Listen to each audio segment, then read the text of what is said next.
सभी विद्यार्थियों को श्री कुंज बिहारी सियरदास सभी को राधे राधे। कहते हैं जो चलने की शुरुआत करते हैं वो मंजिलों को पार करते हैं। चलने का हौसला तो रखिए, मुसाफिरों का रास्ते भी इंतजार करते हैं। ठीक है, तो इसी कड़ी में आज हम लोग एक कॉन्सेप्ट क्लियर करेंगे, क्लास 10th का एनसीईआरटी पोर्शन। देखिए, कितनी भी बुक्स आप पढ़ लो, किसी भी राइटर की पढ़ लो, किसी भी पब्लिकेशन की पढ़ लीजिए, उसमें से आपको, अगर आपने ये गवर्नमेंट बुक नहीं पढ़ी, ठीक है ना, कक्षा 10 के लिए पाठ्यक्रम एनसीईआरटी, आप ये देख लीजिए एनसीईआरटी, अगर आपने इसका कॉन्सेप्ट क्लियर नहीं किया तो सब बेकार है। क्योंकि परीक्षा में, पेपर में आपके जो क्वेश्चन पुटअप होते हैं किसी भी परीक्षा के लिए, चाहे सीबीएसई हो या यूपी बोर्ड हो या नीट के एग्जाम हो, इसमें बेसिक जो कॉन्सेप्ट क्लियर होगा वो इन्हीं से ही क्लियर होगा। तो हम आज शुरुआत करते हैं। इसमें 4 चैप्टर हैं आपके फिजिक्स के, और इनमें हम चारों चैप्टर को बिल्कुल एक्सप्लेन के साथ में बहुत अच्छे से पूरा कवर करेंगे, और इसके बाद में आपको इसे पढ़ने की जरूरत नहीं पड़ेगी। पहला चैप्टर है प्रकाश, परावर्तन तथा अपवर्तन। तो प्रकाश का परावर्तन और अपवर्तन, ये अभी हम लोग चैप्टर पूरा एक्सप्लेन हम आपको करते हैं। इसके बाद में वन लाइनर जो क्वेश्चन है, जो छोटे छोटे क्वेश्चन होते हैं जो परीक्षा में आके आपका समय ज्यादा ले जाते हैं, उनको भी आज हम लोग क्लियर करेंगे इसी के माध्यम से। तो बने रहिएगा हमारे वीडियो में अंत तक। और आज के बाद एनसीईआरटी का कॉन्सेप्ट आपको पढ़ने की जरूरत नहीं पड़ेगी। जब भी आपको लगे रिवीजन करना है तो आप 2x की स्पीड में आपको इस वीडियो को देख सकते हैं। कि प्रकाश जो आपका है वो एक प्रकार की ऊर्जा है। प्रकाश क्या है? तुम्हारी एक प्रकार की ऊर्जा। और आप जानते हैं ऊर्जा कभी भी दिखाई नहीं पड़ती है। ठीक है, ऊर्जा कभी भी दिखाई नहीं पड़ती है। और ये जो प्रकाश होता है इसमें गुण होता है प्रकाश का परावर्तन, और प्रकाश के परावर्तन के गुण के कारण ही, बेटा ध्यान से सुनना, ठीक है, प्रकाश के परावर्तन के गुण के कारण ही हम वस्तुओं को देख पाते हैं। कैसे देख पाते हैं? देखिए, एक हेलोजन उधर पीछे लगा हुआ है और वो इस पे प्रकाश गिरा रहा है, प्रकाश आपतित कर रहा है, और प्रकाश गिरने के बाद में वो परावर्तित होकर हमारी आंखों में जा रहा है। ठीक है, तो इस प्रक्रिया को प्रकाश का परावर्तन कहते हैं। और इसी प्रक्रिया के कारण ये जो प्रकाश होता है हमें वस्तुओं को देखने में सहायता प्रदान करता है। अच्छा, एक बात बताओ, इससे आप 1 मिनट पहले इसकी डिफिनेशन पूरी देख लेते हैं। प्रकाश एक प्रकार की ऊर्जा है जो स्वयं दिखाई देता है, परंतु हमारी आंखों को संवेदित कर हमें वस्तुओं को देखने में सहायता प्रदान करती है। ये स्वयं दिखाई नहीं देता है ना, ये स्वयं दिखाई नहीं देता है। यहाँ पे गलत हो गया, ये नहीं देता है। तो ऊर्जा को कभी भी देखा नहीं जा सकता, प्रकाश। ठीक है, इसकी जो तरंग दैर्घ्य होती है वो 3900 एंगस्ट्रॉम से 7800 एंगस्ट्रॉम तक के लगभग में होती। अच्छा, अब एक बात बताइए, 1 एंगस्ट्रॉम में कितने मीटर होते हैं? तो 1 एंगस्ट्रॉम जो होता है, 1 एंगस्ट्रॉम जो होता है वो 10⁻⁻10 मीटर के बराबर होता है। ठीक है, 10⁻⁻10 मीटर के बराबर होता है। पेपर में पूछा जा सकता है। ठीक है, दूसरी बात, निर्वात में प्रकाश की चाल कितनी होती है? निर्वात में प्रकाश की चाल होती है 3 × 10⁸ मीटर प्रति सेकंड। देखिए, पेपर में तो ये जो एनसीईआरटी का जो भी वो है, मेन टॉपिक्स हैं, जो मेन हेडलाइंस हैं, वो हम आपको तो दिखा रहे हैं। इसके बाद में जो उनसे जुड़ी हुई कई जानकारियां हैं वो हम आपको देते चल रहे हैं साथ में। तो प्रकाश के गुण क्या होते हैं? प्रकाश के गुण, परावर्तन का गुण, अपवर्तन का गुण, जिसमें कि आपको यही 2 पढ़ने हैं, प्रकाश का परावर्तन, अपवर्तन, शायद वर्ण विक्षेपण भी है। ठीक है, और विवर्तन, व्यतिकरण, और प्रकाश में वैद्युत प्रभाव भी होता है। जब किसी प्रकाश की किरण को, प्रकाश की किसी अत्यधिक मात्रा को किसी धातु की सतह पर गिराया जाता है तो उसे इलेक्ट्रॉन उत्सर्जित हो जाते हैं। ठीक है, इस प्रकाश की इस गुण को ही प्रकाश का वैद्युत प्रभाव कहते हैं। ठीक है, तो इससे पहले तो हम ये पूछ रहे थे कि अगर वायुमंडल में हमारी पृथ्वी पर निर्वात हो जाए अचानक से, ठीक है, तो दिन और रात की जो अवधि है वो रात ज्यादा होगी, दिन थोड़ा कम होगा। क्यों ऐसा? क्योंकि कम प्रकाश होने पर प्रकाश का जो परावर्तन होता है धूल के कणों के द्वारा वो पूरे उसमें फैल जाता है। अब देखिए, पूरे क्षेत्र में फैल जाता है। जैसे कि कमरे के बाहर आपके धूप निकली हुई है, धूप है, लेकिन कमरे के अंदर तो धूप है नहीं, लेकिन फिर भी कमरे में उजेला रहता है, वो प्रकाश के परावर्तन के कारण ही संभव होता है। और सुनिए, ये जो प्रकाश की जो चाल है ये क्या होती है, 3 × 10⁸ मीटर पर सेकंड होती है। ठीक है, अब आगे प्रकाश जो होता है वो एक सीधी रेखा में चलता है। ठीक है, प्रकाश एक सीधी रेखा में चलता है, लेकिन देखो प्रकाश एक सीधी रेखा में तो चल रहा है, लेकिन उधर से आने वाली लाइट, इसकी जो छवि बना रहा है, ये जो इसमें प्रतिबिंब बना रहा है, वो थोड़ा पूरा बिल्कुल डार्क नहीं बना पा रहा है। तो प्रकाश क्या होता है, प्रकाश के रास्ते में जब कोई छोटी वस्तु आती है तो प्रकाश उससे हल्का सा मुड़ जाता है, उससे टकराने के बाद में हल्का सा मुड़ जाता है, और यह प्रक्रिया पूरे ही प्रकाश के जो गुण है, जो सरल रेखा में चलता है प्रकाश, उसका पूरा विच्छेदित करता है, उसको खत्म कर देता है। तो इस प्रक्रिया को प्रकाश का विवर्तन कहते हैं। प्रकाश जो किनारों पर थोड़ा सा मुड़ जाता है, तो इस घटना को प्रकाश का विवर्तन कहते हैं। ठीक है, और वर्ण विक्षेपण तो आप जानते होंगे, प्रकाश प्रिज्म के द्वारा कई रंगों में बढ़ जाता है, जैसे इंद्रधनुष का बनना। ठीक है, तो ये छोटी छोटी चीजें याद रखिएगा। ठीक, आगे देखो प्रकाश, अगला हम लोग टॉपिक पढ़ेंगे प्रकाश के परावर्तन। प्रकाश का परावर्तन क्या होता है। अब देखिए क्या होता है प्रकाश का परावर्तन। तो परावर्तन का मतलब होता है कि जैसे आप बॉल फेंकते हैं, एक दीवार के ऊपर आप बॉल फेंको, वो टकरा के वापस आ गई तो वो परावर्तित होके वापस आ गई। इसी तरीके से प्रकाश भी होता है। तो प्रकाश को क्या करते हैं, जब भी किसी सतह पर, ये देखिए अब इससे, ये प्रकाश स्रोत से हम लोग इससे प्रकाश जो इस पे डाल रहे हैं, वो ये सीधा इससे जा रहा है, और जाने के बाद में इसका अधिकांश भाग वापस लौट के आ रहा है। ठीक है, अगर ये सीधा है तो ये पूरा वापस लौट के आ जाएगा, अगर टेढ़ा है तो ये अपने, ये प्रकाश की किरण देखो यहाँ पे अगर हम लोग एक शीशा रख देते हैं, प्रकाश की किरण ऐसे गई और इस सतह से टकराई, इससे टकराई, इससे, और टकराने के बाद में ये ऐसे एंगल बनाते हुए वापस चली गई। तो जो प्रकाश की किरण हम डाल रहे हैं इस पर, ठीक है ना, जो प्रकाश की किरण हम लोग इस पर ऐसे डाल रहे हैं, इससे बोलेंगे आपतित किरण, मतलब ये आप आ रही है। ठीक है, और इसको ये जो वापस इधर जा रही है, इस तरफ भी जा रही है, देखिए इधर भी इसका फोकस जा रहा है। देखो किस तरीके से हम आपको दिखाते हैं। देखो दिख रहा होगा शायद आपको, ये देखिए इससे ये टकरा के जा रही है, हम इधर से डाल रहे हैं और उसमें जा रही है। ठीक है, ठीक है ना। तो प्रकाश की किरण का किसी सतह से टकराने के बाद में पुनः उसी मार्ग में वापस चले जाना क्या कहलाता है, प्रकाश का परावर्तन कहलाता है। तो देखेंगे प्रकाश का परावर्तन क्या है। ठीक है, देखो प्रकाश ये क्या है, ये एक समतल पटल है, समतल एक पृष्ठ है। ठीक है, चिकना या सतह है चिकनी, तो इस ये जो चिकनी या चमकदार जो सतह है इसको बोलेंगे परावर्तक पृष्ठ। क्या बोलेंगे, परावर्तक पृष्ठ बोलेंगे। और इस परावर्तक पृष्ठ के ऊपर प्रकाश की किरण ऐसे पड़ेगी और इस तरीके से वापस चली जाएगी, इसे बोलेंगे, ये जो होता है अभिलंब। किसी भी पृष्ठ पर अभिलंब जो खींचा जाता है वो उस सतह के सीधे लंबवत होता है, परपेंडिकुलर होता है।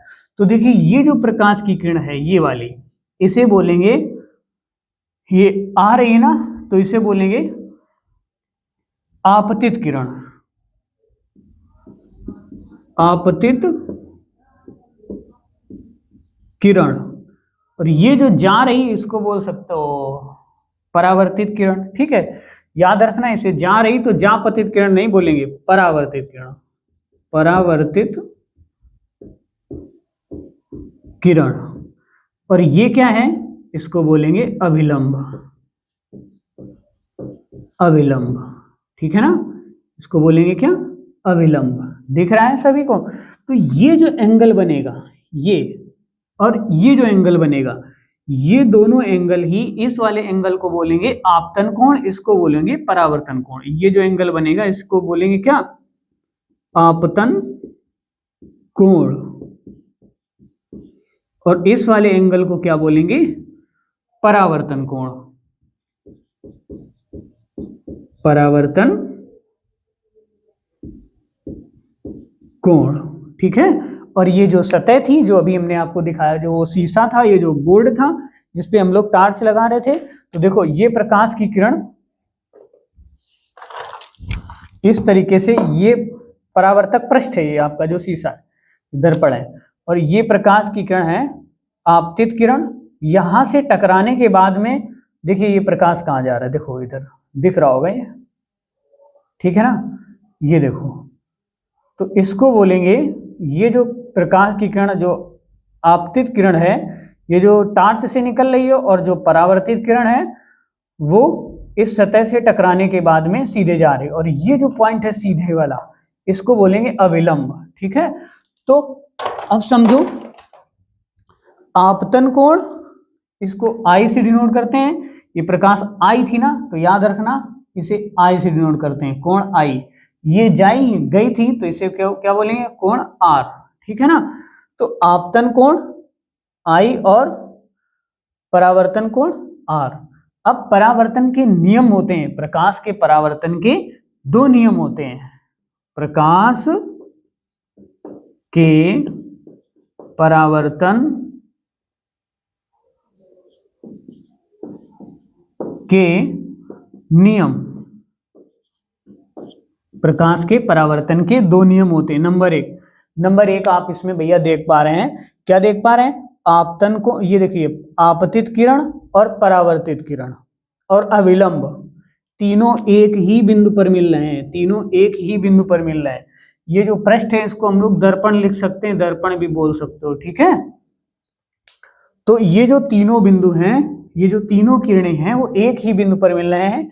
क्या लिख देंगे? आपतित किरण, परावर्तित किरण तथा अभिलंब एक ही बिंदु पर मिलते हैं। अभी लिख देंगे, नहीं ऐसे वीडियो लंबा हो जाएगा, कम समय में ज्यादा सीखना है। और इसके बाद में आपतन कोण आई और परावर्तन कोण आर, ये दोनों कोण इक्वल होते हैं, ठीक है ना, बराबर होते हैं। तो देखते हैं आगे। तो देखें, आपतित किरण आपतन बिंदु पर अविलंब तथा परावर्तित किरण तीनों एक ही तल में होते हैं, ठीक है। और परावर्तन कोण आर तथा आपतन कोण आई के ये दोनों बराबर होते हैं, ये कोण और ये कोण दोनों बराबर होते हैं। और आपतन कोण, आपतित किरण और परावर्तित किरण दोनों का तथा अविलंब, ये तीनों एक ही बिंदु पर मिलते हैं, ठीक है, याद रहेगा। अब हम लोग देखेंगे प्रतिबिंब कैसे बनता है, ठीक है। सुनो, यदि प्रकाश किरण वस्तु के किसी बिंदु से चलकर परावर्तन के पश्चात परावर्तन के पश्चात किसी दूसरे बिंदु पर जाकर मिलती है अथवा मिलती हुई प्रतीत होती है, तो इस बिंदु को पहले बिंदु का प्रतिबिंब कहते हैं। अगर मिलती है, वास्तव में एक बिंदु का प्रतिबिंब एक बिंदु से प्रकाश चलकर दूसरे बिंदु पर आकर मिलता है, तो पहले बिंदु का जो प्रतिबिंब है वो दूसरा बिंदु कहलाता है, ठीक है। मिलता है एक बिंदु पर आकर, तो अगर वो मिल जाता है, कन्फर्म मिल जाता है, तो उसे बोलते हैं वास्तविक प्रतिबिंब। और इसको पर्दे पर प्राप्त किया जा सकता है, वास्तविक प्रतिबिंब को। इसे क्या कर सकते हैं? पर्दे पर प्राप्त कर सकते हैं। जबकि दूसरे को आभासी प्रतिबिंब तो होता नहीं है, वो पहले प्रतिबिंब से प्रकाश चलकर दूसरे प्रतिबिंब पर आता हुआ प्रतीत होता है, आकर मिलता हुआ प्रतीत होता है। तो इस प्रकार जो प्रतिबिंब बनता है उसे आभासी प्रतिबिंब बोलते हैं। इसे पर्दे पर प्राप्त कर सकते हैं, इसे पर्दे पर प्राप्त नहीं कर सकते हैं, पर्दे पर नहीं कर सकते।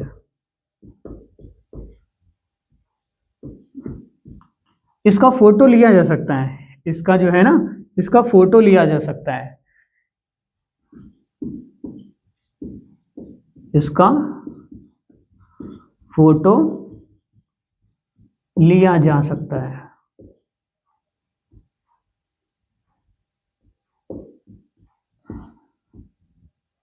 ठीक है ना, ये ज्यादा इंपॉर्टेंट नहीं है, केवल ये प्रतिबिंब समझो। ठीक है, तो अब इसके बाद में हम लोग बात करेंगे दर्पण पर।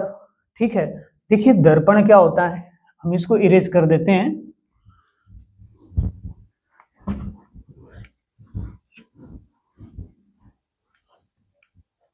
देखिए दर्पण क्या है, दर्पण, दर्पण क्या होता है, जैसे एक बालक के लिए जो परीक्षा होती है, जो आपके बोर्ड्स के एग्जाम होते हैं या आपका कॉम्पिटिटिव एग्जाम होता है, वो आपका दर्पण का ही काम करता है। वो आपको दर्शा देता है कि सामने वाला कितने पानी में है, मतलब उसको कितनी नॉलेज है। तो दर्पण भी ऐसा होता है। दर्पण क्या करता है, किसी वस्तु का प्रतिबिंब बना लेता है। ठीक है, तो अगर कोई दर्पण जिसका परावर्तक पृष्ठ गोली है, जिसका परावर्तक पृष्ठ कैसा है, गोली है, उसे गोली दर्पण कहते हैं। जिसका परावर्तक तल समतल है उसे क्या बोलते हैं, समतल दर्पण। ठीक है, तो लिख के हम बता दें आपको तो ज्यादा उचित है, क्योंकि लिखने में फिर टाइम लगेगा। आप पढ़ते हैं, जो किसी वस्तु का प्रतिबिंब बनाता है उसे क्या बोलते हैं, दर्पण कहते हैं। ऐसे दर्पण जिनका परावर्तक पृष्ठ समतल होता है उसे समतल दर्पण कहते हैं, जैसे कि आपने अभी देखा था। और ऐसे पृष्ठ, ऐसे दर्पण जिनका परावर्तक पृष्ठ गोली होता है, गोली दर्पण कहलाते हैं। तो दर्पण आपके मुख्य रूप से दो प्रकार के होते हैं। कौन कौन से दर्पण, गोली दर्पण और समतल दर्पण। याद रखना, कभी कभी बच्चों से क्वेश्चन पूछा जाता है दर्पण कितने प्रकार के होते हैं, वो सीधे बोल देते हैं दो प्रकार के, उत्तल दर्पण और अवतल दर्पण। नहीं, जो दर्पण होते हैं वो मुख्य रूप से दो प्रकार के होते हैं। कौन कौन सा, समतल दर्पण और गोली दर्पण। इसके बाद में गोली दर्पण दो प्रकार के होते हैं। कौन कौन से, उत्तल दर्पण और अवतल दर्पण। एक क्वेश्चन आपके लिए, ये बताइए उत्तल दर्पण को उत्तल दर्पण ही क्यों कहते हैं और अवतल दर्पण को अवतल दर्पण ही क्यों कहते हैं। तो देखिए कैसे और क्यों कहते हैं। देखिए उत्तल दर्पण, उत्तल में क्या होता है, ये जो दर्पण होता है, ये इसका ये जो परावर्तक पृष्ठ होता है, परावर्तक पृष्ठ होता है, ये उभरा हुआ होता है। क्या होता है, ये उभरा हुआ होता है, उभरा है, उभरा हुआ है परावर्तक पृष्ठ।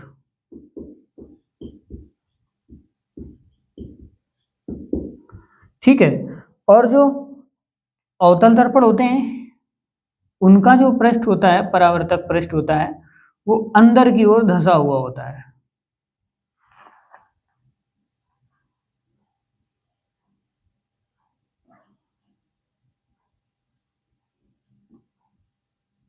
धंसा हुआ परावर्तक पृष्ठ, धंसा हुआ परावर्तक पृष्ठ। तो अवनत माने होता है, अवनत माने होता है धंसा हुआ। ठीक है, अवनत माने क्या होता है, धंसा हुआ, मतलब अंदर की ओर धंसा हुआ। और उभरा है जिसका तल उसे कहते हैं उत्तल। सबसे सीधी एक ट्रिक याद रखो, उभरा है जिसका तल उसे कहते हैं उत्तल, मतलब उभरा हुआ होता है तल। और परावर्तक क्या, और इसमें परावर्तन जो होता है वो उभरे हुए भाग में होता है। दर्पण एक प्रकार का कांच का कटा हुआ भाग होता है। ठीक है ना, इसके सबसे पहले इसके पीछे पृष्ठ पर, जैसे हमने कांच एक काट लिया और उसके पीछे के पृष्ठ पर सबसे पहले पारे की पालिश करते हैं। किसकी पालिश करते हैं, पारे की पालिश करते हैं। पारे की पालिश के बाद में हम लोग रेड ऑक्साइड लगा देते हैं, जिसको घरेलू भाषा में प्राइमर कहा जाता है। नहीं, उसमें पुताई के लिए लाया जाता है, किसी लकड़ी का प्राइमर जो होता है और इसके बाद में लोहे का प्राइमर जो अलग अलग आता है, रेड ऑक्साइड। उसमें देखना डब्बे में लिखा होता है रेड ऑक्साइड। ठीक है, तो दर्पण क्या होता है, जो दर्पण होता है, दर्पण को बनाया जाता है किसी कांच के कटे हुए भाग से। एक पृष्ठ पर उसके, जिसको परावर्तक बनाना होता है, उसके विपरीत वाले पृष्ठ को, उसके पीछे वाले पृष्ठ को पहले पारे की पालिश करते हैं उसके ऊपर, फिर इसके बाद में रेड ऑक्साइड लगा के छोड़ देते हैं। ठीक है, तो वो एक भाग आपका जो होता है वो पूर्ण रूप से परावर्तक तल बन जाता है। ठीक है, वही तुम्हारे कितने प्रकार के होते हैं, 2 प्रकार के होते हैं, उत्तल दर्पण और अवतल दर्पण। ठीक है, याद रहेगा आपको। अब हम लोग जो गोली दर्पण है इनसे जुड़ी कुछ परिभाषाएं देखते हैं। परिभाषाओं का मतलब है कि इनसे कुछ, जैसे वक्रता केंद्र क्या होता है, वक्रता त्रिज्या क्या होती है, और ध्रुव क्या होता है, ठीक है, इसका द्वारक क्या होते हैं, ये डेफिनेशन थोड़ी सी हम लोग देखते हैं। इनको सबसे पहले समझेंगे, इसके बाद में हम आपको लिखवाएंगे। ठीक है, चलो देखते हैं, समझते हैं पहले इसको। गोली दर्पण क्या है? गोली दर्पण क्या होता है? कांच के खोखले कटे हुए गोले का एक भाग होता है। कांच के, ध्यान से सुनना, गोली दर्पण कांच के खोखले कटे हुए गोले का एक भाग होता है, जिसके एक सिरे पर क्या लगा होता है, पेंट लगी होती है। और पेंट में अभी हमने बताया क्या क्या होता है। सबसे पहले इसमें पारे की पॉलिश कर देते हैं, पारे की पॉलिश। इसके बाद में प्लस रेड ऑक्साइड लगाते हैं, रेड ऑक्साइड का लेप लगा दिया जाता है, जिसे प्राइमर बोलते हैं ना, प्राइमर बोलते हैं, लिख लेना अपना। ठीक है, तो इसको अपरावर्तक तल है जिसमें पेंट लगा दिया, और जो अपोजिट साइड का जो हो गया उसे बोलेंगे परावर्तक, परावर्तक पृष्ठ। ठीक है, तो एक कोशिश करते हैं आपको दर्पण को दिखाने की। देखिए, ये जो आपका मिरर ग्लास है, ये इसके एक और क्या लगाया गया है, ये पेंट लगाई गई है, और दूसरा जो भाग है वो परावर्तक पृष्ठ हो गया। ठीक है, तो देखिए इधर सबसे पहले हमने क्या लगाया, पारे की पॉलिश लगाई, इसमें पारे की पॉलिश लगाई। ठीक है, इसके बाद में रेड ऑक्साइड लगा दिया, ये जो पेंट जैसा दिख रहा है इसमें क्या लगा दिया, रेड ऑक्साइड। इसके बाद में अब इसका ये जो भाग है, इस तरफ वाला जिसमें आप दिख रहे हो, ठीक है, तो इस भाग को परावर्तक पृष्ठ बोलते हैं। क्या बोलते हैं इसको? परावर्तक पृष्ठ बोलते हैं। 1 मिनट भैया, इसको लगा दे, नहीं मम्मी मारेगी।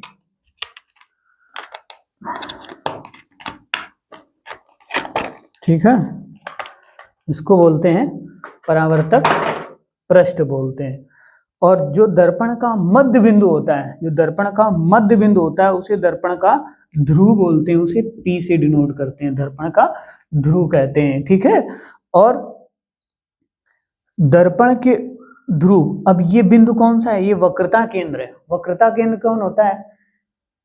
कांच, ये जो दर्पण है, दर्पण जिस कांच के गोले का कटा हुआ भाग होता है, ठीक है ना, उसी गोले का जो मध्य बिंदु, जो मध्य का केंद्र होता है, उसी वृत्त का केंद्र या उस गोले का जो केंद्र होता है उसे बोलते हैं वक्रता केंद्र।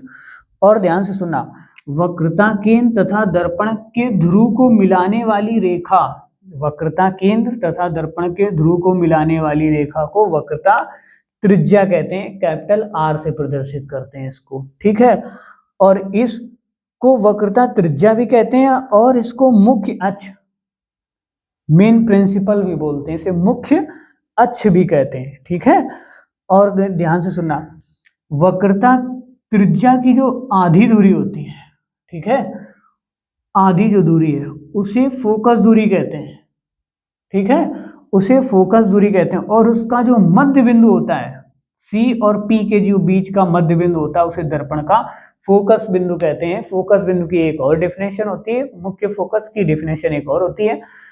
मुख्य अक्ष के समांतर चलने वाली प्रकाश की किरण अपवर्तन के पश्चात जिस बिंदु से होकर जाती है, मुख्य अक्ष के जिस बिंदु से होकर जाती है, ठीक है ना, उसे क्या बोलते हैं, दर्पण का मुख्य फोकस बोलते हैं। ठीक है, तो याद रहेगा सभी को, दर्पण का द्वारक क्या होता है? दर्पण का द्वारक जो होता है, इसका आखिरी सिरा दर्पण का और प्रारंभिक सिरा, दोनों के बीच के जो डायमीटर होता है उसे बोलते हैं दर्पण का द्वारक। दर्पण के परावर्तक तल का जो व्यास होता है, दर्पण के जो परावर्तक तल का व्यास होता है उसे दर्पण का द्वारक कहते हैं। ठीक है, याद रहेगा। इन डेफिनेशंस को अब हम लोग लिखाएंगे नहीं तुमको, ठीक है, इसको ऐसे ही याद रखना। परावर्तक पृष्ठ क्या होता है? जिसमें परावर्तन की घटना होती है, प्रकाश डाला इधर से वापस लौट के आ गया। ठीक है, तो उम्मीद है कि आपको समझ में आ गया होगा। नहीं समझ में आया तो फिर से बैक कर लेना अपना वीडियो और फिर से देख लेना। ठीक है, तो आगे हम लोग अब आगे जो टॉपिक है वो पढ़ते हैं। देखते हैं गोली दर्पण द्वारा परावर्तन के लिए चिन्ह परिपाटी। अब देखिए चिन्ह परिपाटी आपने 9th में पढ़ा होगा, कोऑर्डिनेट निर्देशांक ज्यामिति में आपने पढ़ा होगा कि जो एक्सिस होते हैं ना, ये एक्स एक्सिस और ये वाई एक्सिस।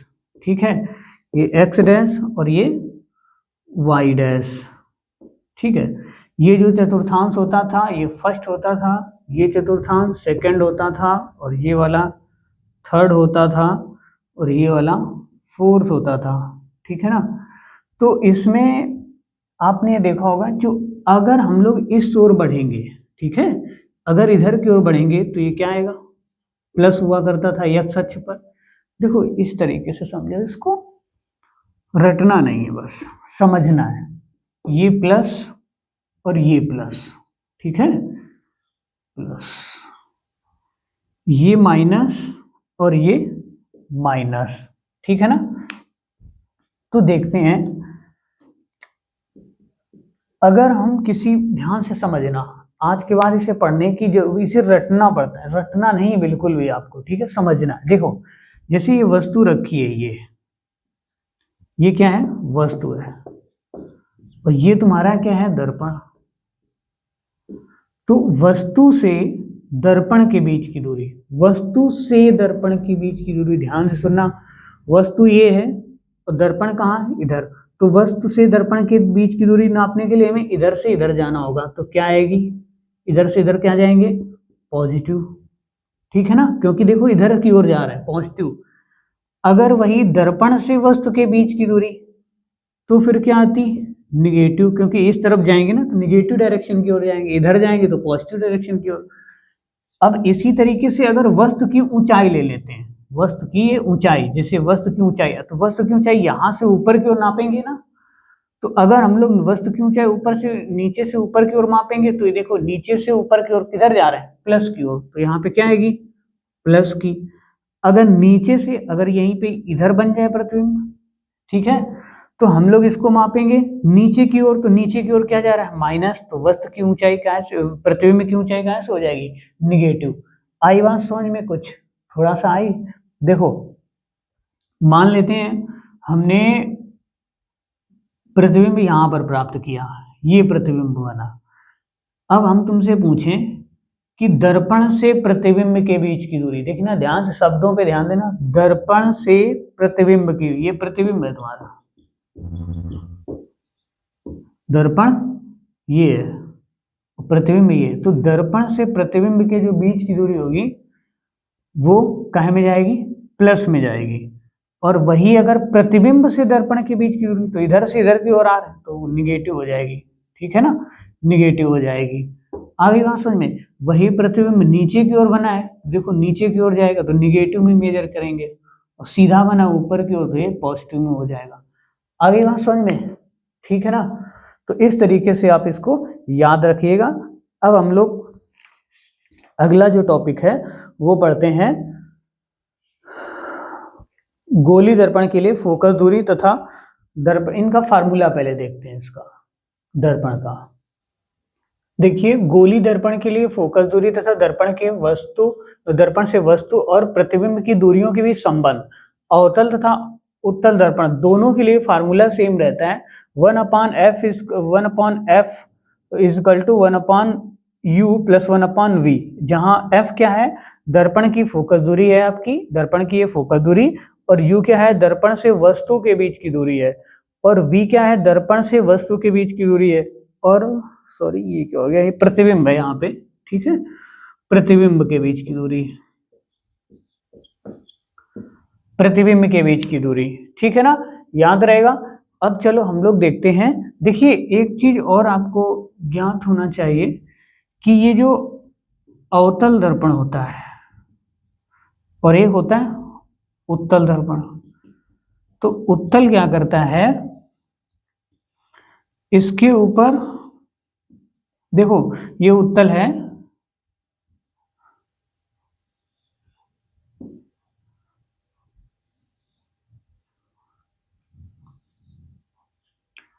इसके ऊपर आपतित जो प्रकाश की किरणें हो रही हैं, ये जो आपतित प्रकाश की किरणें हो रही हैं, ये क्या करेगा, जो अवतल दर्पण है ये अपने एक बिंदु पर, किसी एक बिंदु पर इनको मिला देता है ऐसे। ये प्रकाश की किरण आई इधर, इधर से इधर हो गई, ठीक है, इनको एक बिंदु पर मिला देता है। और जो अवतल होता है वो इनको इसे सीधे फैला देता है, ठीक है ना, इधर नीचे कर देगा, इधर ये नीचे ये फैला देता है।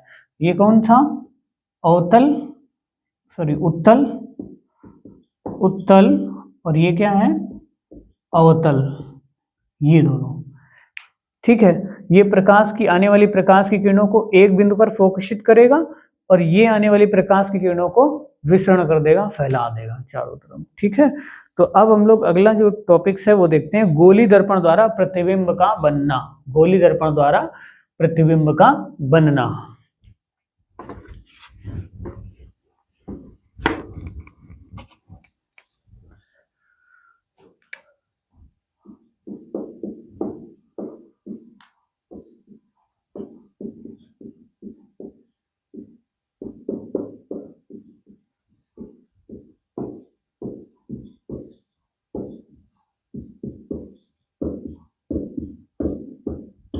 गोलीय दर्पण द्वारा प्रतिबिंब का बनना, ठीक है। तो इससे आपको करने से पहले एक चीज नोट करनी होगी, एक चीज याद रखनी होगी कि मुख्य अक्ष के समांतर आने वाली प्रकाश की किरण, ठीक है ना, मुख्य अक्ष के समांतर आने वाली प्रकाश की किरण सदैव मुख्य फोकस से होकर जाती है, सदैव मुख्य फोकस से हो जाती है। और दूसरा, वक्रता केंद्र C से होकर जाने वाली प्रकाश की किरण परावर्तन के पश्चात पुनः उसी मार्ग में वापस लौट जाती है, ठीक है। तो देखते हैं, ये टॉपिक्स आपको लिख देते हैं दोनों पॉइंट्स। देखो इस पॉइंट को क्लियर करो जरा, गोली दर्पण द्वारा प्रतिबिंब का बनना तो हम पढ़ेंगे ही, इससे पहले ये दो इंपॉर्टेंट जो पॉइंट्स हैं इनको आपको याद रखना हमेशा, जब भी अभी हम लोग प्रतिबिंब बनाएंगे। तो मुख्य अक्ष के समांतर आने वाली प्रकाश की किरण परावर्तन के पश्चात मुख्य अक्ष से होकर जाती हैं, मुख्य फोकस से होकर जाती हैं, सॉरी, और वक्रता केंद्र C से होकर जाने वाली प्रकाश की किरणें परावर्तन के पश्चात पुनः उसी मार्ग में वापस चली जाती हैं। देखिए कैसे, ये आपका दर्पण है, ठीक है, और ये इसका है ध्रुव, ये हो गए द्वारा कि ये अपना सब देखना आप, और इसको यहाँ पर वे वक्रता केंद्र मान लेते हैं, वक्रता केंद्र C, और इसकी आधी दूरी पर ही क्या मानेंगे, मुख्य फोकस। अगर कोई प्रकाश की किरण मुख्य अक्ष के इसे समांतर आ रही है, इसे मुख्य अक्ष के समांतर आ रही है, ठीक है, तो किससे होकर जाएगी, मुख्य फोकस से होकर इसे गुजर जाएगी, ठीक है ना। और अगर कोई प्रकाश की किरण इस तरीके से मुख्य वक्रता केंद्र से होकर जा रही, वक्रता केंद्र से अगर ये होकर जा रही, ठीक है, प्रकाश की किरण, तो क्या हो गया, ये ऐसे ये जाएगी इसे और टकरा के पुनः वापस ऐसे चली जाएगी, ठीक है। और ये जो प्रकाश की किरण है मुख्य अक्ष के जो समांतर जाएगी वो इससे सीधे जाएगी और दर्पण से टकराने के बाद में मुख्य फोकस से होते हुए सीधे निकल जाएगी। आगे बात समझ में, तो ये चीज याद रखना है आपको। अब हम लोग शुरुआत करते हैं गोली दर्पण द्वारा प्रतिबिंबों के बनने में, ठीक है। देखिए, जब वस्तु, सबसे पहले अवतल दर्पण में हम लोग देखेंगे कि प्रतिबिंब कहाँ पर बनेगा, जब वस्तु कहाँ पर हो, अनंत पर हो। तो देखिए अनंत पर अगर कोई वस्तु है तो उसकी ना ही तो उसका हमें प्रारंभिक सिरा पता नहीं है, ठीक है, तो हम लोग एक गेस करते हैं कि प्रकाश की किरण ये आएगी और परावर्तन के पश्चात देखिए कैसी हो जाएगी, मुख्य अक्ष के समांतर हो जाएगी, ठीक है, मुख्य अक्ष के समांतर हो जाएगी। देखते हैं, देखो, ठीक। दूसरी बात में, दूसरी किरण आई, वक्रता केंद्र जो C से होकर जाएगी, C से होकर जाएगी और सीधे टेढ़ी हो गई।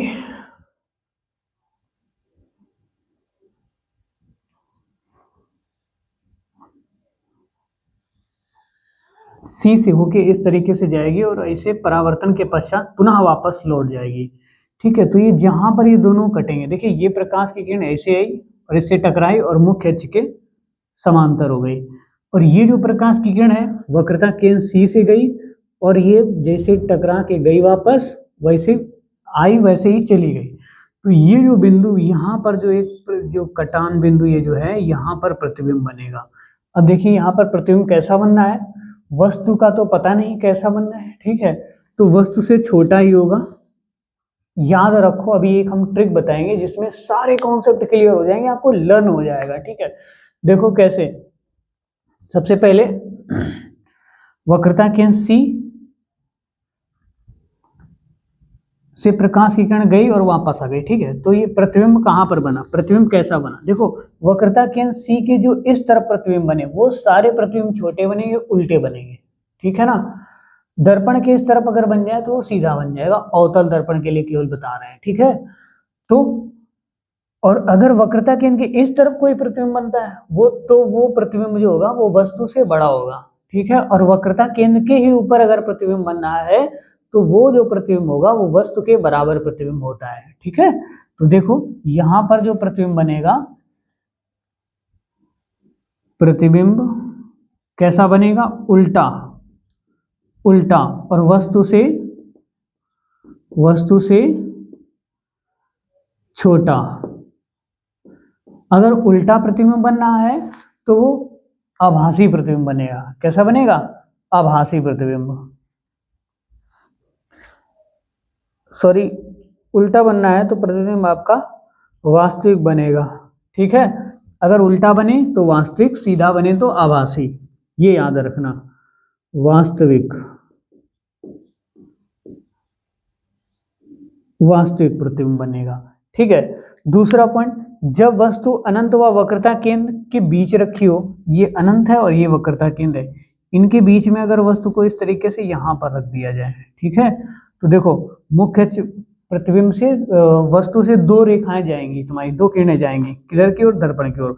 मुख्य अक्ष के समांतर जाने वाली प्रकाश की किरण भैया कहां से होकर जाएगी, मुख्य फोकस से होकर जाएगी इस तरीके से। ठीक है, और वक्रता केंद्र सी से होकर जाने वाली प्रकाश की किरण, बहुत ही उल्टा हो गया, छोटा बहुत बन गया दर्पण अपना।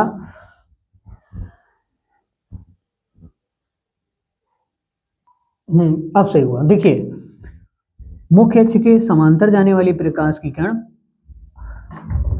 परावर्तन के पश्चात मुख्य फोकस से होकर जाएगी। ठीक है, और वक्रता केंद्र सी से होकर जाने वाली प्रकाश की किरण ऐसे सीधे जाएगी, ऐसे जाएगी और वापस टकरा के वापस चली जाएगी। तो इसमें प्रतिबिंब कहां पर बना, ये देखो उल्टा बन गया ये। ठीक है, तो वक्रता केंद्र के इस ओर बना है प्रतिबिंब, तो कैसा बनेगा, प्रतिबिंब छोटा, प्रतिबिंब छोटा, उल्टा, उल्टा बना हुआ है। उल्टा अगर ये बना, ठीक है, तो कैसा बनेगा, वास्तविक, वास्तविक। और कहां पर बनेगा, वक्रता केंद्र तथा मुख्य फोकस के बीच, वक्रता केंद्र व मुख्य फोकस के बीच बनेगा, बनेगा।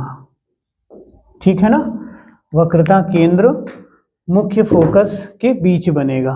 ठीक है, तो याद रहेगा। चलो अब इसमें आते हैं, जब वस्तु कहां पर रखी हो, वक्रता केंद्र पर ही रखी हो। ठीक है, वस्तु को कहां रख देते हैं,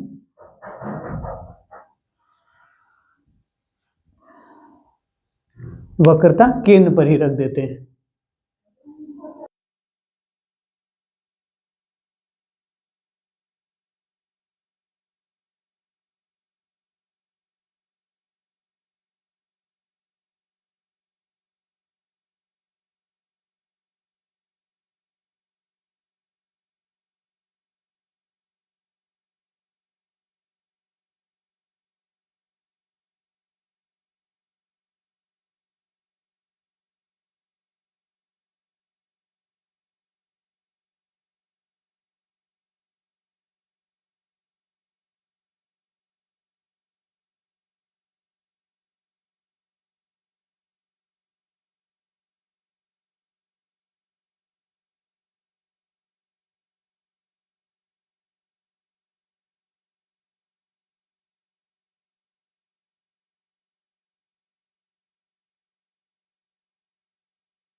अगला पॉइंट आएगा जब वस्तु अनंत पर हो, सॉरी जब वस्तु मुख्य फोकस पर हो। देखिए मुख्य फोकस पर हो तो मुख्य अक्ष के समांतर जाने वाली प्रकाश की किरण कहाँ से होकर जाएगी, मुख्य फोकस से होकर जाएगी इस तरीके से, ठीक है।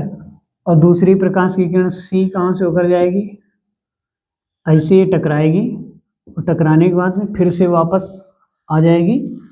और देखिए ये प्रतिबिंब ऐसे ये जो है वस्तु, ये किरण प्रकाश की सीधे बढ़ती हुई चली गई, ठीक है। तो ये आगे जाके इसे फैलती चली जाएंगी, तो इनका प्रतिबिंब बनेगा ही नहीं। कहाँ पर बनेगा, वो अनंत पर बनेगा। प्रतिबिंब कैसा बनेगा, प्रतिबिंब अनंत पर, अनंत पर कैसा, वास्तविक, वास्तविक और उल्टा वस्तु से बड़ा, ठीक है। वस्तु से कैसा बनेगा, बड़ा बनेगा। अब दूसरा पॉइंट, एक लास्ट पॉइंट बचता है, छठा नंबर। इसके बाद में हम आपको एक ऐसी ट्रिक बताएंगे जिससे आपको अभी पूरा याद हो जाएगा ये, ठीक है। तो देखो ये आपका दर्पण है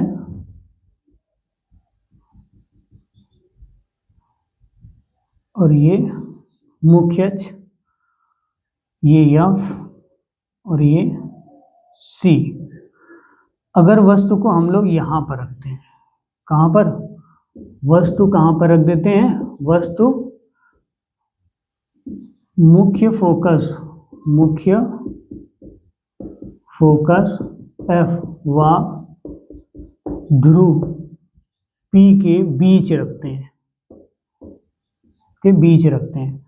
तो देखिए ये प्रकाश की किरण गई, इससे टकराई और मुख्य फोकस से होकर ऐसे चली गई, ठीक है। और इसको हम लोग आगे इस तरीके से डॉट डॉट डॉट डॉट करके आभासी रूप में इसे बढ़ा देते हैं, ठीक है।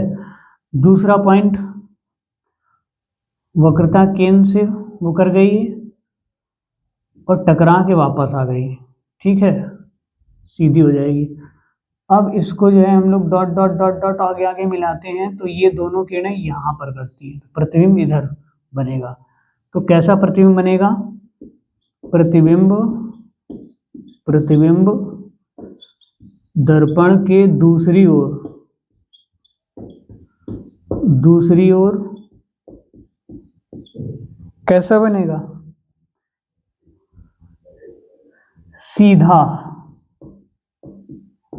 सीधा। अगर ये सीधा है तो आभासी होगा, आभासी और वस्तु से बड़ा, वस्तु से बड़ा है, ठीक है ना। उम्मीद है कि आपको ये टॉपिक समझ में आया होगा, ठीक। अब इसके बाद में अभी तक हम लोग ये उत्तल दर्पण में देख रहे थे, अब हम देखेंगे अवतल दर्पण में। तो अवतल दर्पण में प्रतिबिंब कैसे बनते हैं, ध्यान देते हैं। इसमें केवल दो ही स्थितियां होती हैं,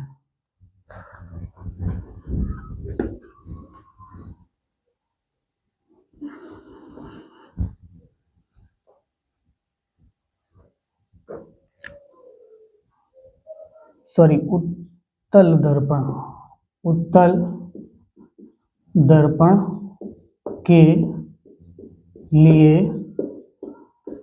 प्रतिबिंब का बनना, अवतल दर्पण के, उत्तल दर्पण के लिए प्रतिबिंब का बनना। देखिए सबसे पहले उभरा है जिसका तल, उसे कहते हैं उत्तल। इसका मुख्य फोकस इधर होगा, वक्रता केंद्र सी इधर होगा, इधर इन्फिनिटी होगा, ठीक है। तो अगर वस्तु को हम लोग अनंत पर रखते हैं, हमेशा याद रखना इसमें दो कंडीशन होती है। अगर वस्तु को कहाँ रखें, अनंत पर, अनंत पर रखें तो प्रतिबिंब हमेशा मुख्य फोकस एफ पर बनेगा, मुख्य फोकस एफ पर बनेगा।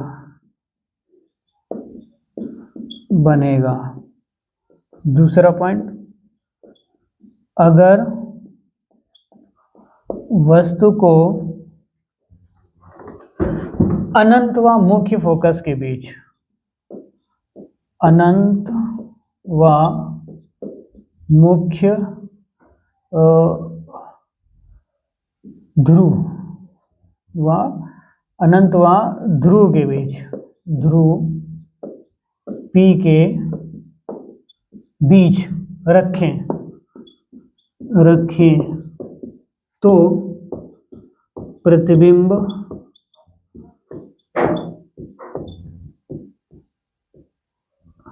हमेशा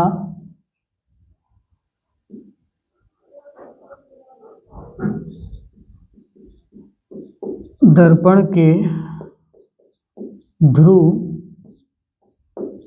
व, ये दर्पण का जो ध्रुव है P, ध्रुव मुख्य फोकस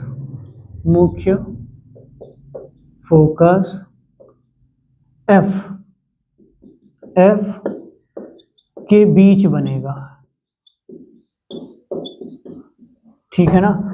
अगर वस्तु को यहाँ इन्फिनिटी पर कहीं पर भी रख दे तो प्रतिबिंब हमेशा यहाँ पर बनेगा। ठीक है ना। कहाँ पर बनेगा?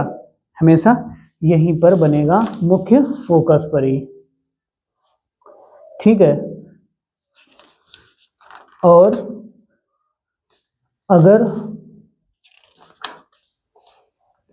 अगर और सुनिए, ये बनेगा कैसा?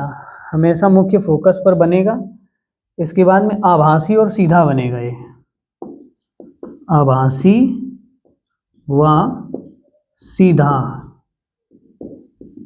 आभासी व सीधा। अत्यंत छोटा भी बनेगा, छोटा बनेगा।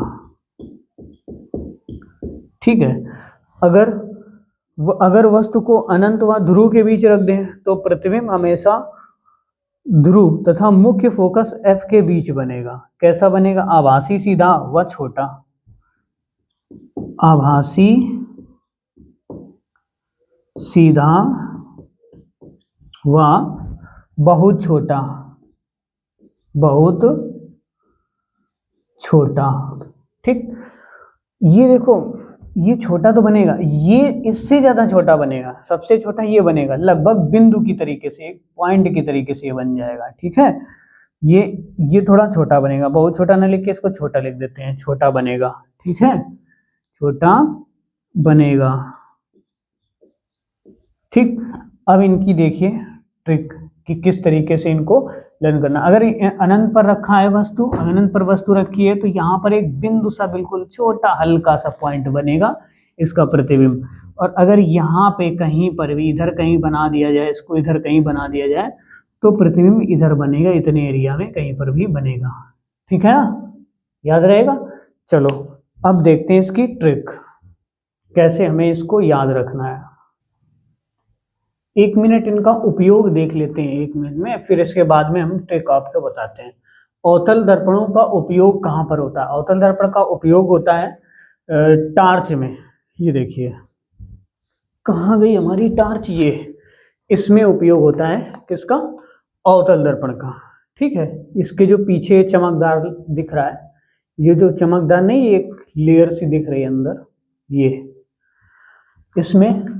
और सर्च लाइटों में जो लाइट वगैरह होती हैं, उनमें जो बड़ी बड़ी लाइटें होती हैं, यहाँ से फोकस मारो दूर तक चली जाती हैं सर्च लाइटों में। ठीक है। वाहनों की हेडलाइट में, वाहन जो होते हैं कार, बाइक, इन वगैरह जो वाहन होते हैं बड़े बड़े, इनमें आगे हेडलाइट में होता है, जो हेडलाइट को क्या करते हैं, एक बिंदु पर फोकस करने के लिए होता है। ठीक है। दूसरा, शेविंग दर्पणों में जो दाढ़ी बनाने वाले शीशे वगैरह होते हैं, उनमें दांत का डॉक्टर उपयोग भी इसे करता है। दांत जैसे चेक करवाने के लिए जाओ तो एक छोटा सा दर्पण लेगा और नीचे दांत के इसे रखेगा तो ऊपर का प्रतिबिंब उस शीशे में देखेगा। डॉक्टर, ठीक है। दूसरा, सौर भट्टियों में जो सौर ऊर्जा से चलने वाली, जो सूर्य की ऊर्जा से प्रकाश को एकत्रित किया जाता है, धूप को, और एक जो है जैसे सोलर कुकर जैसे, इसी तरीके से उसमें भी उपयोग इसका होता है, ठीक है। दूसरा है उत्तल दर्पणों का उपयोग। तो उत्तल दर्पणों का उपयोग वाहनों के साइड मिरर में होता है। वाहन जो होते हैं उनके साइड मिरर में भी उसका उपयोग होता है, इसे पीछे से देखने के लिए। इसका ही उपयोग क्यों होता है? क्योंकि ये दूर की वस्तुओं का प्रतिबिंब लेके बहुत छोटा सा बना देता है, उतना हम लोगों के लिए सफिशियंट होता है साइड में देखने के लिए, ठीक है। तो अब हम लोग शुरुआत करते हैं इसकी ट्रिक की, जो अभी हमने आपसे बताया था कि हम लोग याद करवा देते हैं पूरा आपको। देखिए, ट्रिक ये है, ज्यादा कुछ है नहीं, बिल्कुल आसान है, आपको याद भी हो जाएगा। अवतल दर्पण के द्वारा प्रतिबिंब का बनना। ट्रिक में ये है कि देखिए, सबसे पहले हम लोग इसको इस तरीके से बना लेते हैं, ठीक है। आपको याद करना है, वक्रता केंद्र जो सी है, इसके इस तरफ जितनी भी वस्तु प्रतिबिंब बनेंगे, वो सब प्रतिबिंब तुम्हारे वस्तु से छोटे बनेंगे, ठीक है ना, वस्तु से छोटे बनेंगे। वक्रता केंद्र के जो इस तरफ बाईं ओर बनेंगे, वो जितने भी प्रतिबिंब बनेंगे वो वस्तु से बड़े बनेंगे, ठीक है। और ये वाला जो एरिया है, ये जो नंबरिंग है, ये नंबरिंग प्रतिबिंब की है, ठीक है, ये प्रतिबिंब की हमने लिख रखा है। और ये जो नंबरिंग है आपकी 1 2 3 4 5 6, ये आपकी नंबरिंग है ऑब्जेक्ट की, वस्तु की है, ठीक है। तो अगर वस्तु को हम लोग एक नंबर पर रखते हैं, ठीक, वस्तु एक नंबर पर, वस्तु मतलब अनंत पर, तो इधर नीचे देखो प्रतिबिंब में एक नंबर कहां पर लिखा हुआ है? ये लिखा हुआ है। तो मुख्य अक्ष पर बनेगा, जो वस्तु हमारी अनंत पर है तो प्रतिबिंब मुख्य अक्ष पर बनेगा, ठीक है। वही अगर वस्तु वक्र अनंत व मुख्य अनंत व वक्रता केंद्र के बीच में, वस्तु अनंत व वक्रता केंद्र के बीच 2 नंबर पर है, तो प्रतिबिंब हमारा वक्रता केंद्र और मुख्य फोकस के बीच बनेगा 2 नंबर पर। कैसा बनेगा? वस्तु वस्तु से छोटा और उल्टा। कैसा बनेगा? उल्टा और वास्तविक, उल्टा और वास्तविक बनेगा, ठीक है। इस तरफ सारे प्रतिबिंब उल्टे और वास्तविक ही बनने हैं। दर्पण के इस तरफ क्या हो जाएंगे? दर्पण के इस तरफ हो जाएंगे आभासी और सीधे हो जाएंगे, ठीक है। तो अब दूसरा पॉइंट, तीसरा नंबर का पॉइंट, तीसरा, अगर वस्तु को 3 नंबर पे रख दें, मतलब वस्तु को वक्रता केंद्र पर रख देते हैं, तो वस्तु को वक्रता केंद्र पर रखने से प्रतिबिंब भी वक्रता केंद्र पर ही बनेगा। वस्तु के बराबर जो प्रतिबिंब है, वस्तु के बराबर बनेगा, ठीक है, प्रतिबिंब वस्तु के बराबर बनेगा। दूसरा, अगर वस्तु को 4 नंबर पर रख देते हैं, 4 नंबर का मतलब वक्रता केंद्र और मुख्य फोकस के बीच रख देते हैं यहाँ पर, तो प्रतिबिंब कहां पर बनेगा? अनंत तथा वक्रता केंद्र के बीच बनेगा, ठीक है, अनंत तथा वक्रता केंद्र के बीच। दूसरा, अगर वस्तु को 5 नंबर पे रख देते हैं मुख्य फोकस पर, तो प्रतिबिंब कहां पर आ जाएगा? अनंत पर बनेगा, ये 5वां नंबर है, ठीक है। अगर वस्तु को 6 नंबर मतलब दर्पण के ध्रुव तथा मुख्य फोकस के बीच रख देते हैं, किसको? वस्तु को, तो प्रतिबिंब कहां बनेगा? दर्पण के दूसरी ओर, ठीक है, दर्पण के दूसरी ओर प्रतिबिंब सीधा और आभासी बनेगा। प्रतिबिंब कैसा बनेगा भैया? सीधा और आभासी। बताओ, याद रहेगा? ठीक है। तो अब हम लोग देखते हैं लेंस के बारे में। अभी रुक जाओ, थोड़ा सा आवर्धन भी देख लेते हैं, देखिए अगर इसमें है आपके। देखो, अगला पॉइंट देखते हैं, रेखीय आवर्धन, ठीक है। तो रेखीय आवर्धन क्या होता है? प्रतिबिंब की ऊंचाई तथा वस्तु की ऊंचाई के अनुपात को रेखीय आवर्धन कहते हैं, ठीक है। इसे m से डिनोट करते हैं। और प्रतिबिंब की ऊंचाई अगर हम लोग o से डिनोट करें, और इसकी ऊंचाई, वस्तु की ऊंचाई, प्रतिबिंब की ऊंचाई को I से डिनोट कर लेते हैं, ठीक है, इमेज, और वस्तु की ऊंचाई को O से डिनोट करें, तो हम लोग ये भी लिख सकते हैं I/O। या फिर प्रतिबिंब की ऊंचाई को कैसे लिखेंगे? -v, और वस्तु की ऊंचाई को प्लस का u, तो m बराबर -v/u भी लिख सकते हैं, ठीक है। तो आगे हम लोग अब अगला पॉइंट पढ़ेंगे, आ जाते हैं प्रकाश के अपवर्तन पर। प्रकाश के अपवर्तन पर, तो देखते हैं प्रकाश का अपवर्तन। अगला पॉइंट है प्रकाश का अपवर्तन क्या होता है।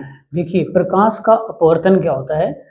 आपने बचपन से पढ़ा होगा, जब कोई प्रकाश किरण किसी सघन माध्यम से विरल माध्यम में जाती है तो वह अपने अभिलंब की ओर झुक जाती है। ठीक है, इस घटना को प्रकाश का क्या बोलते हैं? अपवर्तन बोलते हैं।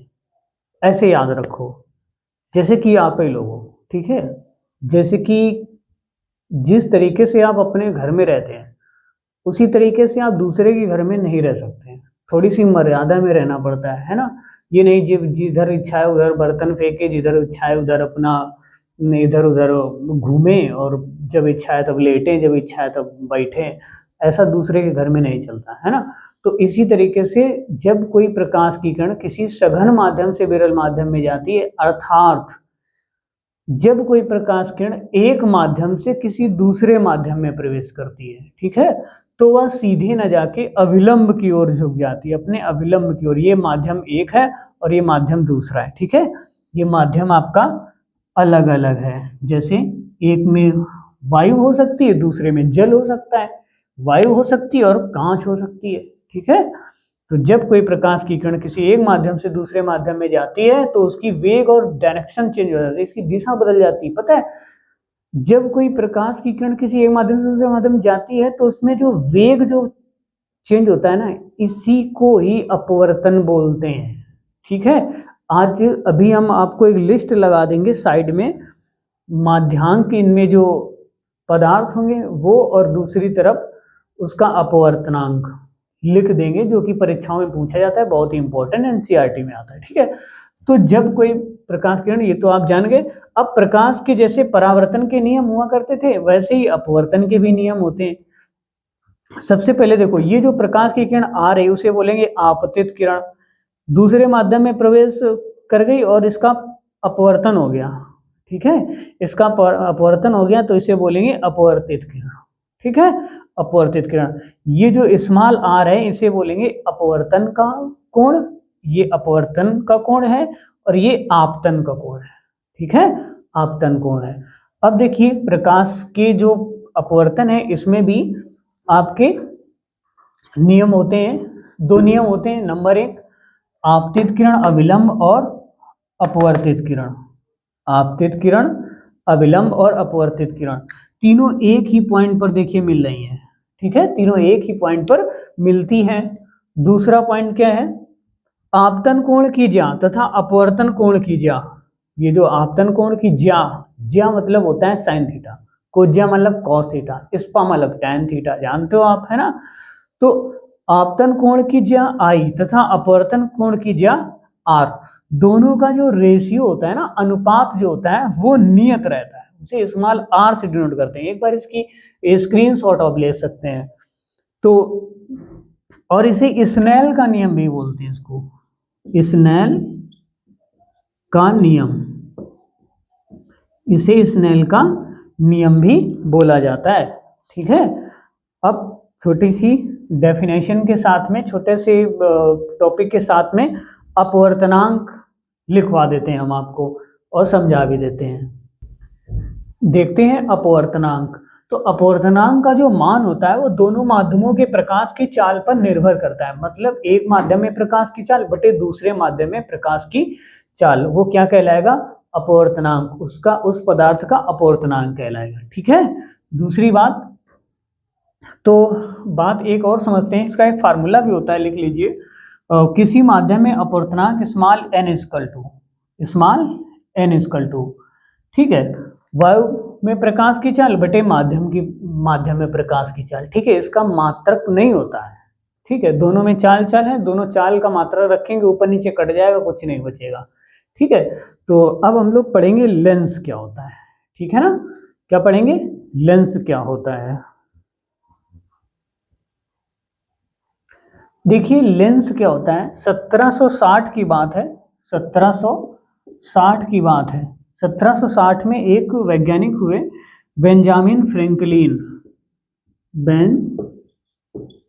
बेंजामिन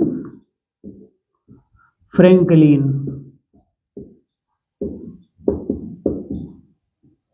फ्रैंकलिन हुए। ये जो बेंजामिन फ्रैंकलिन थे, इन्होंने लेंस की खोज की, ठीक है। और लेंस को आप जानते हो हिंदी में बोलते हैं ताल, क्या बोलते हैं हिंदी में? ताल। और ये प्रकाश के अपवर्तन सिद्धांत पर काम करता है। कौन किस सिद्धांत पर काम करता है? ये याद रखना, पेपर में पूछा जाता है। प्रकाश के अपवर्तन सिद्धांत पर काम करता है ये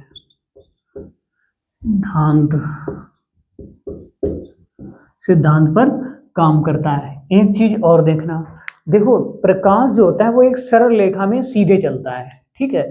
और एक ऐसी डिवाइस जो प्रकाश की किरणों को मोड़ दे, मरोड़ दे, ठीक है, उसे लेंस कहते हैं, ठीक है। तो लेंस तुम्हारा प्रकाश के अपवर्तन सिद्धांत पर काम करता है ना? बात आई समझ में? तो अब देखो, गोली जो लेंस होते हैं वो दो प्रकार के होते हैं। लेंस, गोली लेंस कितने प्रकार के होते हैं? मुख्य रूप से दो प्रकार के होते हैं। कौन कौन से? गोली लेंस, गोली लेंस कौन कौन से प्रकार होते हैं? देखो, एक तो उत्तल लेंस और दूसरा अवतल लेंस। उत्तल लेंस कैसा होता है? फूली हुई रोटी की तरीके से होता है, ठीक है। उत्तल लेंस कैसा होता है? फूली हुई रोटी की तरीके से, इस तरीके से होता है। इसको आप, ये बीच में मोटा होगा, किनारे पतला होता है। अवतल लेंस क्या होता है? अवतल लेंस किनारों पर मोटा होता है और बीच में पतला होता है, ठीक है। इसको टच करके आप पहचान सकते हो। और ये जो उत्तल लेंस होता है, ये क्या करता है? आने वाली प्रकाश किरणों को, ठीक है ना, आने वाली प्रकाश किरणों को क्या करता है? एक बिंदु पर फोकसित करता है। इसे एक बिंदु पर फोकसित करता है। इसे अभिसारी लेंस कहते हैं। क्या बोलते हैं? अभिसारी लेंस, ठीक है। और ये जो उत्तल अवतल लेंस होता है, अवनत है जिसका तल, उसे कहते हैं अवतल। अवनत माने धंसा हुआ, इसका जो तल है वो धंसा हुआ है, इस वजह से इसे अवतल लेंस कहते हैं। उत्तल लेंस में उभरा है जिसका तल, उसे कहते हैं उत्तल, ठीक है। तो इसमें क्या होता है? प्रकाश की जो किरणें हैं वो इसे सीधे इस तरीके से फैला देता है, तो इसको बोलते हैं अपसारी लेंस।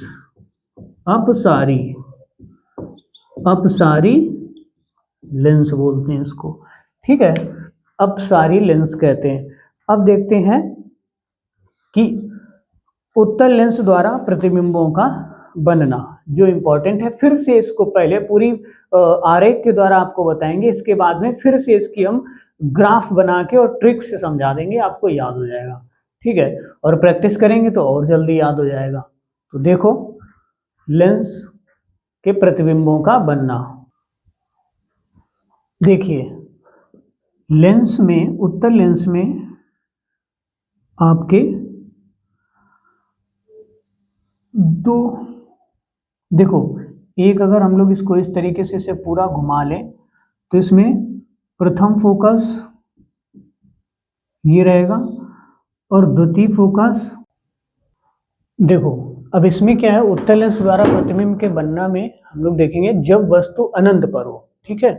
तो जब वस्तु अनंत पर हो तो वस्तु का ना आदि पता है ना अंत पता है, तो ये जो है प्रकाश की किरणें ये जितनी भी आएंगी उनको ये F2 पर ये फोकसित कर देगा, ठीक है। तो प्रतिबिंब जो हमेशा बनेगा वो F2 पर बनेगा, अत्यंत संकीर्ण बनेगा, बिल्कुल छोटा सा बनेगा, बिंदु के आकार का बनेगा, वास्तविक व उल्टा बनेगा, वास्तविक व उल्टा बनेगा, ठीक है। दूसरा, जब वस्तु 2F1 व अनंत के बीच हो, तो जब वस्तु 2F1 व अनंत के बीच हो, देखो इधर इन्फिनिटिव है और इधर 2F1 है, ठीक है। तो जब प्रथम फोकस इधर वाले जो सिरे हैं वो प्रथम फोकस इधर द्वितीय फोकस के, तो जब ये प्रथम फोकस और अनंत के बीच हो तो मुख्य अक्ष के समांतर जाने वाली प्रकाश की किरण अपवर्तन के पश्चात F2 से फोकस से होकर जाएगी, दूसरी प्रकाशीय केंद्र से होकर जाने वाली प्रकाश की किरण सीधे इसे सीधे निकल जाएगी, ठीक है ना, ये इसे सीधे निकल जाएगी। तो ये जो प्रतिबिंब बनेगा वो 2F2 व F2 के बीच बनेगा, वस्तु से छोटा, वास्तविक तथा उल्टा बनेगा, ठीक है। अब दूसरा पॉइंट भैया है, जब वस्तु 2F1 पर रखी हो, जब वस्तु कहां पर रखी हो 2F1 पर, तो प्रतिबिंब कहाँ बनेगा, वस्तु यहाँ पर रखी, मुख्य फोकस, मुख्य अक्ष के समांतर चलने वाली प्रकाश किरण F2 से होकर जाएंगी, फिर वक्र प्रकाशिक केंद्र O से होकर जाने वाली प्रकाश की किरण जैसे जाएगी वो सीधे निकल जाएगी ऐसे, ठीक है। तो इनका जो कटान बिंदु होगा वो यहाँ पर प्रतिबिंब बनाएगा, तो वो प्रतिबिंब कहाँ पर बनेगा, 2F2 पर ही बनेगा। और अगर यहाँ पर प्रतिबिंब बन गया तो वस्तु के आकार का ही बनेगा, प्रतिबिंब वस्तु के आकार का ही बनेगा, ठीक है। दूसरी बात है, जब वस्तु 2F1 व F2 के बीच रखी हो, कहाँ पर रखी हो, 2F1 व F1 के बीच रखी हो, तो प्रतिबिंब हमारा कहाँ जाएगा, अनंत व 2F2 के बीच आ जाएगा। देखिए मुख्य अक्ष के समांतर जाने वाली प्रकाश की किरण कहाँ से होकर जा रही है, फोकस से, दूसरी प्रकाश की किरण C से, जहां पर ये दोनों कट जाए वहां पर ये प्रतिबिंब बन जाएगा। कैसा बनेगा, वस्तु से बड़ा बनेगा, ये देखिए बड़ा है, वस्तु से उल्टा बनेगा, उल्टा बनेगा तो ये तुम्हारा कैसा बनेगा, वास्तविक, यहाँ पर वास्तविक और उल्टा बनेगा, ठीक है। अब अगला पॉइंट हम लोग प्रतिबिंब को यहाँ पर रखेंगे, फिर यहाँ पर रखेंगे, ठीक है।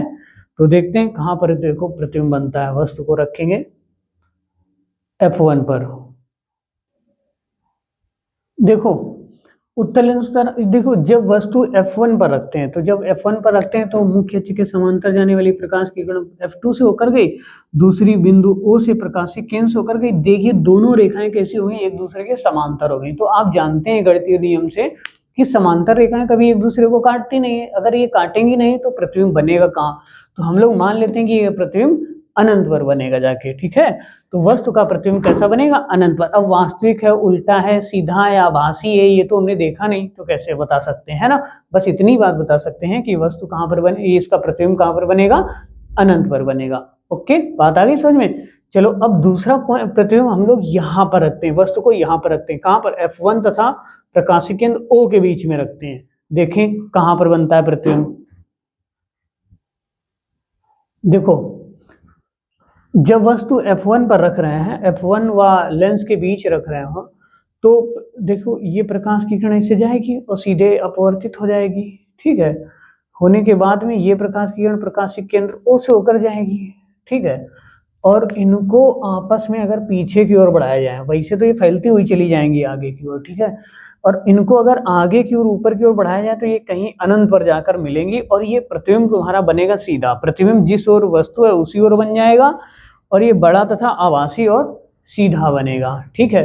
तो अब हम लोग देखते हैं अगला पॉइंट जो रहेगा वो अवतल लेंस द्वारा प्रतिबिंब का बनना, ठीक है। अवतल लेंस द्वारा प्रतिबिंब का बनना देखेंगे। देखो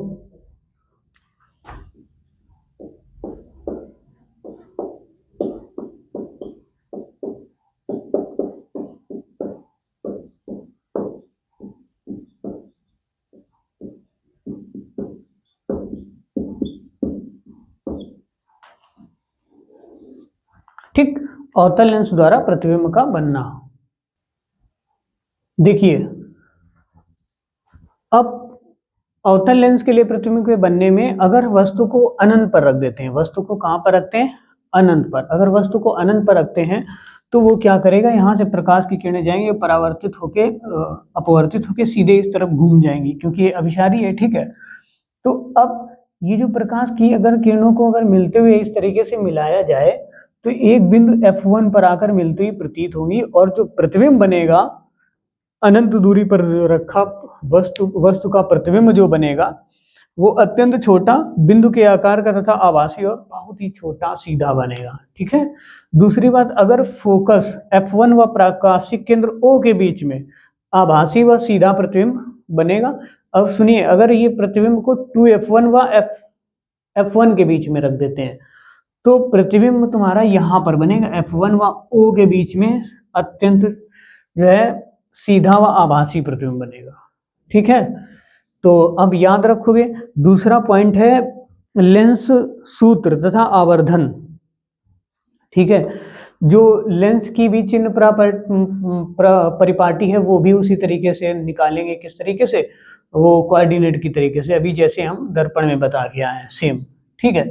तो अब हम लोग जानेंगे लेंस का सूत्र तथा आवर्धन। लेंस के सूत्र तथा आवर्धन में लेंस का जो सूत्र होता है वही सेम, 1 अपॉन, ठीक है, v minus 1 upon u is equal to 1 upon F. v क्या है, प्रतिबिंब की दूरी लेंस से, और u क्या है, वस्तु की दूरी, f क्या है, मुख्य फोकस। आवर्धन क्या होता है, m बराबर वही आवर्धन प्रतिबिंब की ऊंचाई बटे वस्तु की ऊंचाई, है ना, प्रतिबिंब की ऊंचाई बटे वस्तु की ऊंचाई।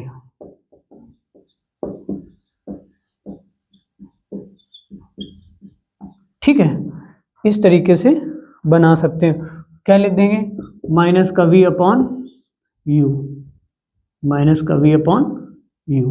ठीक, तो उम्मीद है कि आपको ये आज के सेशन समझ में आया होगा।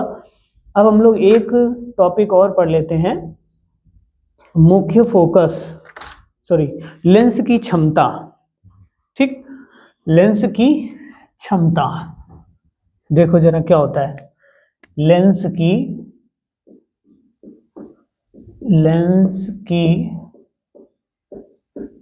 क्षमता। ठीक है, देखो तो लेंस की क्षमता क्या होती है। देखिए, लेंस का काम होता है कि प्रकाश की किरणों को मोड़ देना।